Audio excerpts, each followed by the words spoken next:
contra de la eternidad de Dios, es básicamente preguntando por qué razón todo tiene un principio de causalidad y dejamos a Dios fuera de ese principio de causalidad. Y lo que te comentaba al finalizar el video pasado era de que en el fondo, cuando tú haces esa pregunta, estás cometiendo la falacia de error de categoría. Y en ese contexto estás metiendo erróneamente en una misma categoría a dos realidades completamente dispares, porque por un lado Dios es un ser eterno y por otro lado el universo es una realidad contingente. Y por consecuencia, el hecho de que el universo requiera de una causa no significa de que un ser necesario requiera de una causa. De hecho, en estricto rigor, filosóficamente un ser necesario es por tautología un ser que no requiere de causa. Y Claro. en ese orden de ideas, desde una perspectiva estrictamente académica, esta pregunta no tiene razón de ser. Pero, como entiendo de que usualmente esta contraargumentación no se va a dar en el contexto de un debate académico, sino que más bien se va a dar en el contexto de una conversación superflua entre Cotidiana. amigos, cotidiana, claro. Entonces, obviamente, aducir un error de categoría es algo que no te va a dar mucha credibilidad. Y por consecuencia, mi consejo para poder responder ese argumento es el que ya ofrecí al respecto del argumento matemático que el mismo Sebastián Faure nos ofrece en su libro. Es irónico cómo es que tú puedes tomar muchos de los argumentos de Sebastián Faure y darlos vuelta. De hecho, ese Claro, ejercicio mira, hice yo. tenemos un que dice que tenía el libro y que lo regaló porque lo encontró realmente, lo encontró fome, decía adelante. De hecho, estaba comentando. Sí, de hecho, es que este libro no es filosóficamente muy, o sea, no es académicamente muy nutrido, toda vez que es deficiente en muchos aspectos. Como te insisto, yo tomé mucha de la argumentación de ese libro y le di vuelta para, en el fondo, desnudar las falencias de la argumentación que este filósofo emplea. Y una de las cosas que hice al momento de dar vuelta a su argumentación fue precisamente tomar este ejemplo matemático que él ofrece. Y es el que yo ofrezco también de forma rápida para darle verosimilitud a la idea de que Dios necesariamente es eterno y por consecuencia no tiene un comienzo. Y es tomando, insisto nuevamente, el número cero. Cuando tú tomas el número cero y lo multiplicas por cero y le elevas a la potencia de cero y llevas a cabo cualquier tipo de relación aritmética en base a este cero, no vas a poder extraerle a este cero ninguna unidad. De modo que, matemáticamente, y tal como mencioné anteriormente, de la nada absolutamente nada surge. Entonces tienes que preguntarte la siguiente cosa. Si de la nada nada surge, significa, y aquí necesito eh, que la gente que me escucha me preste mucha atención, porque lo que voy a decir es como un trabalenguas. ¿Ya? Voy a tratar de ser lo más claro que pueda. Eh, si de la nada absolutamente nada surge, significa que por consecuencia nunca hubo la nada, porque de haber existido una vez la nada, por consecuencia lógica, nada podría existir el día de hoy. Pero, como al día de hoy tenemos algo, significa que Claro, nunca existió la nada, y por consecuencia siempre ha existido algo. No sé si he sido claro. suficientemente claro. O sea, Es el bastante solo. parecido a lo que postula William Lane Craig en esa postura. Sí, la verdad es que William Lane Craig lo plantea desde otra perspectiva. Yo trato de emplear un argumento matemático porque, te reitero, a mí me fascina argumentar con matemáticas porque son irrefutables. Y por Sí, consecuencia, si logras defender un punto con matemáticas, ya el debate se acaba. En ese contexto, si al día de hoy existe algo, el universo existe, tú y yo existimos, si al día de hoy existe algo, eso es prueba irrefutable de que nunca existió la nada. Y si nunca existió la nada, significa que siempre ha existido algo. Ahora, entendiendo de que siempre ha existido algo, tenemos que preguntarnos qué es aquello que siempre ha existido. Sabemos que el universo no ha existido desde siempre, por la ley de Hubble y por el teorema Born. Sabemos que el universo no es aquello que ha existido desde siempre. Consecuencia claro, lógica, por consecuencia lógica, aquello que ha existido desde siempre no es algo que tenga su existencia dentro del universo, es algo que existe fuera del universo. Y en ese orden de ideas, el único ser que existe fuera del universo, que cabe dentro de la categoría, es Dios. Por consecuencia, eso que siempre ha existido necesariamente es Dios. Y aquello que siempre existió no requiere de una causa. por la sencilla razón de que siempre ha existido. Tú no puedes buscar en un momento cronológico el momento de su existencia, porque sea donde fuere que tú llegues en el punto cronológico, siempre va a haber existido antes de aquel punto. Entonces Claro, te quedas con la conclusión matemática y por consecuencia irrefutable de que Dios necesariamente ha existido desde siempre y por consecuencia no requiere de una causa. Entonces, esto de que quién creó a Dios es una pregunta que matemáticamente no tiene cabida, filosóficamente no tiene cabida y no tiene cabida en ninguna conversación donde los principios de la lógica se respeten. En ninguna claro. conversación donde los principios de la lógica se respeten, esa pregunta tiene cabida. Perfecto. De hecho, como te comentaba, era muy fácil decirlo, pero es que hay gente que muchas veces, hermanos en Cristo, más que nada, sobre todo en la sociedad contemporánea con la cual vivimos ahora, que es muy difícil. Hay mucho ataque, hermano, al cristianismo en sí y a la existencia mera de Dios, porque como ayer hablábamos, este falso populismo de que realmente la ciencia está del lado del ateísmo o que van de la mano, sabemos que esto no es así. O sea, quien tiene el mínimo conocimiento o comienza a indagar realmente, no mezcla esto. Pero sin embargo, dentro de las conversaciones cotidianas, dentro de lo que es la gente en común, incluso en redes sociales, se ve mucho esta falsa, por así decirlo, Un falso es dilema. algo. Claro, Es- es algo que quieren contrarrestar de una forma o asumir como que es algo tangible. De hecho, hay más de ejemplos. Yo ayer estuve investigando una fuente y había más de 100 científicos de distintas religiones, pero que eran creyentes y adherentes a su postura creyente, o sea, creyente. Y eso ya refuta bastante el tema de lo que se cree comúnmente. Respecto a esto, hermano, este solamente es tu primer argumento del libro, ¿verdad? El argumento cosmológico Kalam. claro, hemos estado hablando únicamente del argumento cosmológico de Calam. Todo lo que se dijo es a propósito de ese argumento. Claro, por eso es tan sólido. Po. Ahora cuadren, ahora los quienes están viendo pueden saber que es un argumento que realmente hay que tener una habilidad tanto filosófica y sin emitir falacias, y también matemáticamente hablando, sobre todo en el libro que igual eso es bastante interesante porque yo en lo personal soy más un aficionado amateur a lo que es la filosofía, pero dentro de la filosofía se abre más el campo a no tanto a cometer errores, sino que a contrarrestar ciertos argumentos que podrían muchas veces debilitar el debate.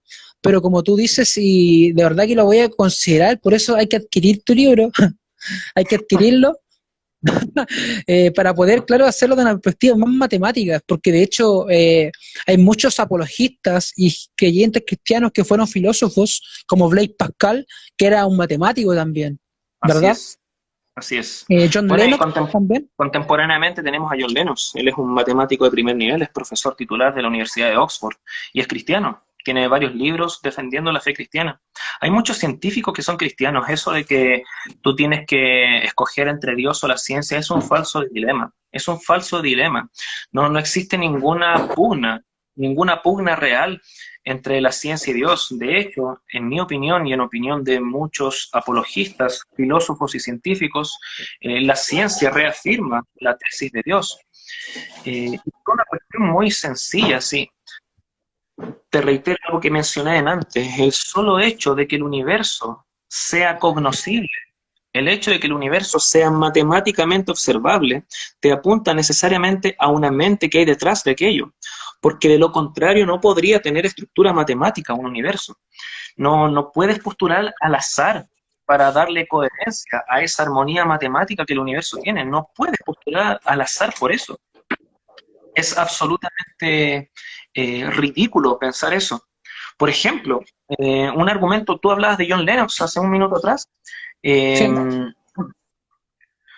John Lennox plantea, y para en el fondo darle verosimilitud al irrisorio que es el postular al azar como la causa de algo, él pone el siguiente ejemplo. Él dice, imagínate un día que estás caminando por la playa y ves escrito en la arena, la palabra hola. Supongamos, haz el ejercicio mental e imagínate caminando por la orilla del mar y en la arena ves escrita la palabra hola. ¿Qué es lo primero que tú asumes al leer eso? Tú asumes de que esa palabra hola se escribió casualmente por acción de la marea y del viento que le dieron forma a la arena y se escribió hola por arte de magia desde una perspectiva azarosa, o más bien piensas que hubo alguien con un palito que dibujó la palabra hola en la arena. ¿Qué es lo que tú piensas de forma coherente? Claro. De, ¿Qué de se forma escribió, po? Claro que se escribió, po. de forma coherente tú asumes inmediatamente de que alguien tomó un palo y escribió hola en la orilla del mar, en la arena. Eso es lo que cualquier Exacto. persona racional entiende. Pues bien, dice John Lennox, resulta curioso que las personas apelen a la racionalidad para entender cómo es que se escriben 4 letras a la orilla del mar y apelen a la causalidad azarosa para justificar 3 billones de letras escritas en tu ADN. Nuestro sistema está compuesto, nuestro sistema está compuesto de, de, una, de una combinación de químicos que la ciencia ha atribuido para ponerles un rótulo a las letras A, C, T y G. Estas 4 letras se hallan en todo tu cuerpo, en todo tu genoma, perfectamente distribuidas en el orden correcto para que tú puedas tener vida. Resulta que, Hermano, te pido un favor, espérame un poquito, por favor. Vengo ok, seguida, vengo seguida, vengo seguida. perfecto, Dame 10 segundos. Voy a arreglar algo, tengo el tiro. ok.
Ya, ahora sí.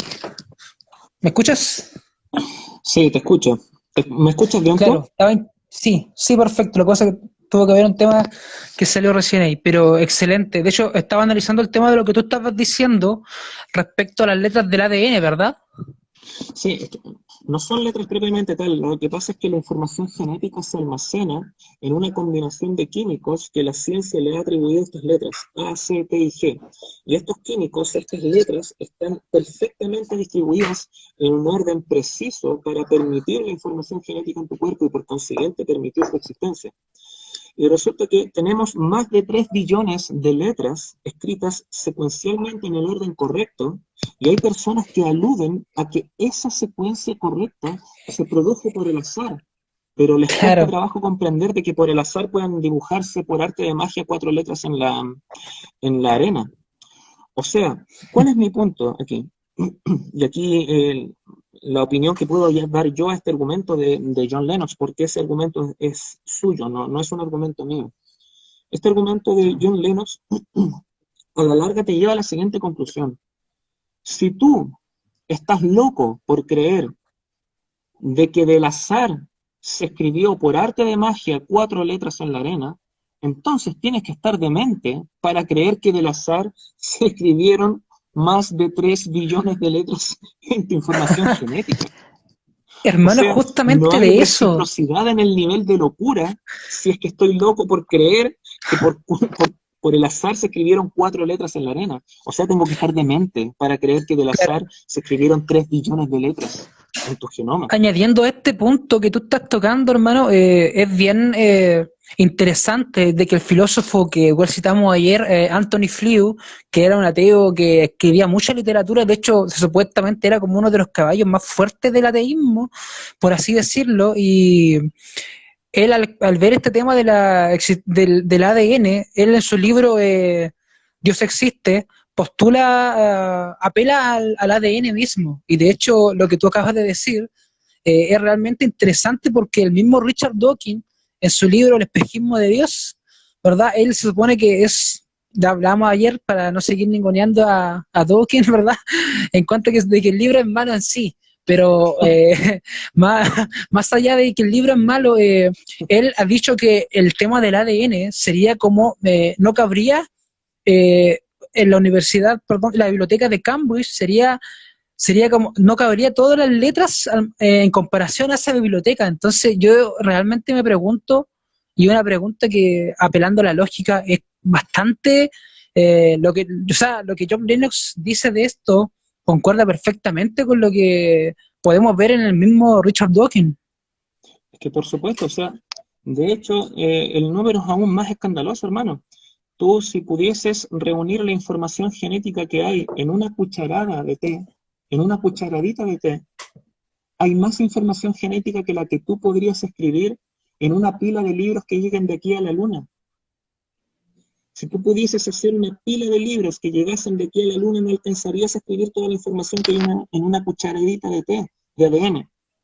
Y hay gente que tiene, realmente lo considero una desfachatez, asumir de que esa información se pudo haber generado espontáneamente a partir de la nada y producto de un azar afortunado. Es absolutamente inverosímil, absolutamente inverosímil. O sea, hay que realmente cometer suicidio intelectual para llegar a esa conclusión, porque es absolutamente ilógica y carente de todo sentido científico, de todo sentido genético, de todo sentido matemático y así un largo etcétera de esos sentidos.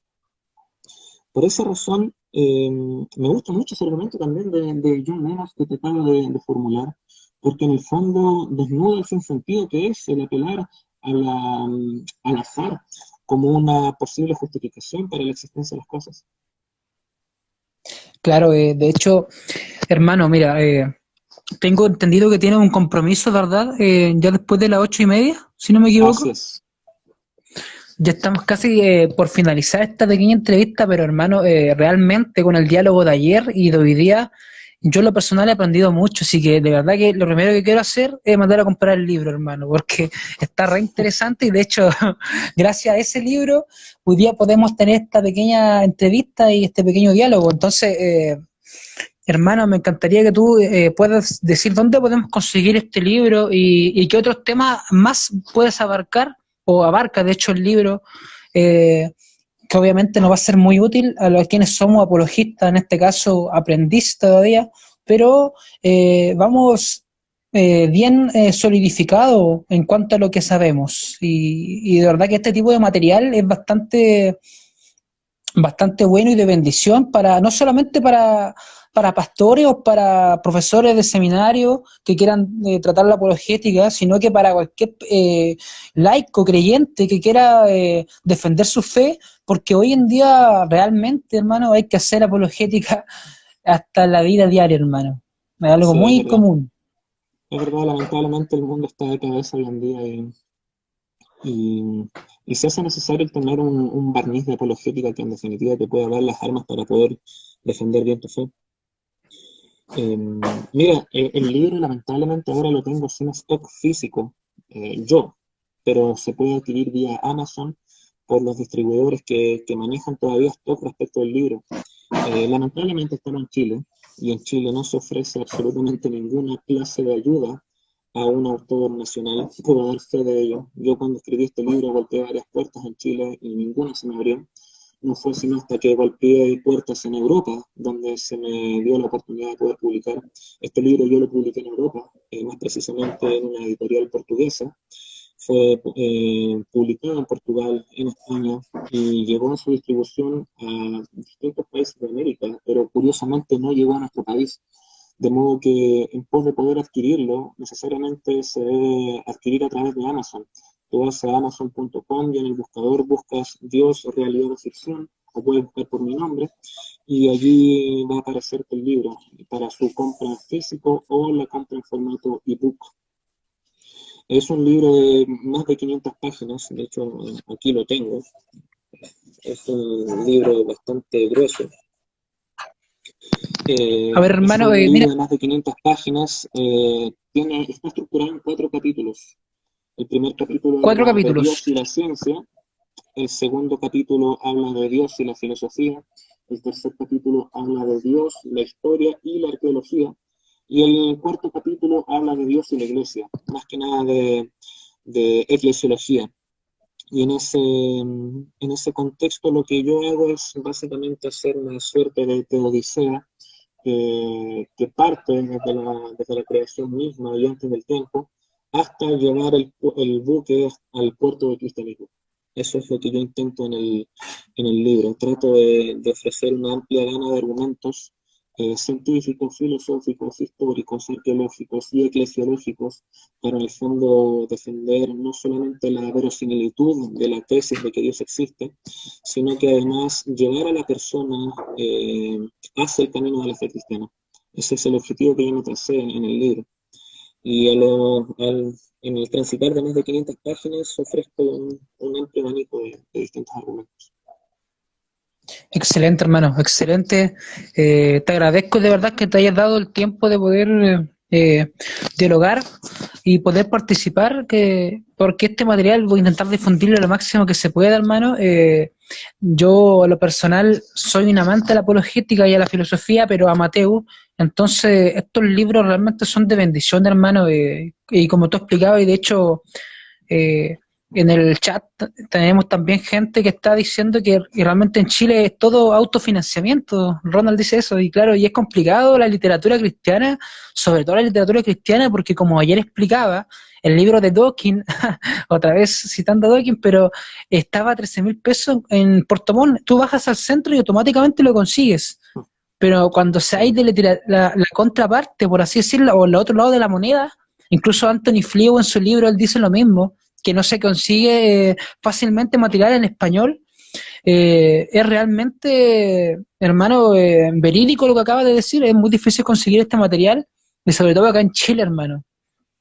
Así es, y con toda la situación que hay, es más difícil aún, es mucho más difícil acceder a la literatura. La verdad es que lamentablemente nuestro país no tiene una cultura de lectura acentuada, y en ese contexto es difícil conseguir buen material. En Santiago, yo soy de Santiago, y hay un par de librerías cristianas muy buenas, pero aún así no llega todo el material que uno quisiera que llegase. Así que, bueno, los animo a adquirir el libro a través de Amazon, eh, a través de la editorial también, Shadow. Pueden buscar ahí en Google la editorial. Eh, está la editorial Shadow Editorial. Hermano, ¿podría enseñar Eh, mejor el libro, por favor? Porque se ve un poco borroso, para que la gente lo ubique. Esa es la editorial. sí, Perfecto. Shadow. Es una editorial portuguesa que tiene filiales en distintos países. Yo trabajé con la filial española de aquella editorial portuguesa. Y, ¿cómo se llama? Eso, los animo a la lectura. Hay muy buenos libros de apologética. No solamente puedo recomendar el mío, sino que además hay muy buen material. Hay muy buen material, hay ¿Podría muy buenos recomendarnos apologistas. algunos? ¿Perdón? ¿Podría recomendarnos algunos libros para que quienes somos aficionados a la apologética podamos también aprender más? Sí, bueno, yo creo que Dios existe de Anthony Flew es muy buen libro. Es muy buen Sí. libro. Pienso que Fe Razonable de William Lane Craig es como el ABC. Si tú no tienes ninguna noción Este. apologética, creo que es ese mismo libro. Fe Razonable de William Lane Craig es un libro de lectura obligatoria. para aquel que quiera comenzar con esto de la apologética. Y es que recomendar particularmente libros, preferiría recomendar autores. Ravi Zacharias es, pero en mi opinión, el mejor apologista que ha habido en el mundo en los últimos años. El Alguien que hermano que era entienda, de es un era filósofo, hindú, pero muy agudo, muy bueno, alguien que entienda. Él, de hecho, tuvo el premio Templeton a la investigación cristiana por la agudeza de su razonamiento filosófico en la defensa de la verosimilitud del cristianismo. Hay muy buenos, reitero, muy buenos autores que pueden en el fondo ofrecernos bases filosóficas y científicas de peso para defender nuestra fe. Pero más allá de cualquier libro y de cualquier forma de literatura, lo que es obligatorio, hermanos, es leer la Biblia. Es leer la Biblia. exactamente.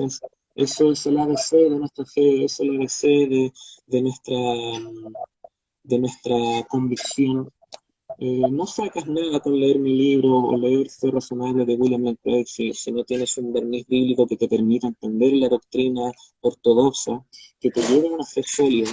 Porque cuando tú estás alimentado y cimentado en la roca que es Jesucristo, no hay ningún argumento, por muy científico, por muy sofisticado que pueda venir un ateo a tratar de desbaratar tu fe. Cuando tú estás anclado en la roca que es Cristo Jesús, la argumentación se queda chica. Y en ese contexto, lo mejor que tú puedes hacer para alimentarte desde una perspectiva apologética es estudiar la palabra de Dios.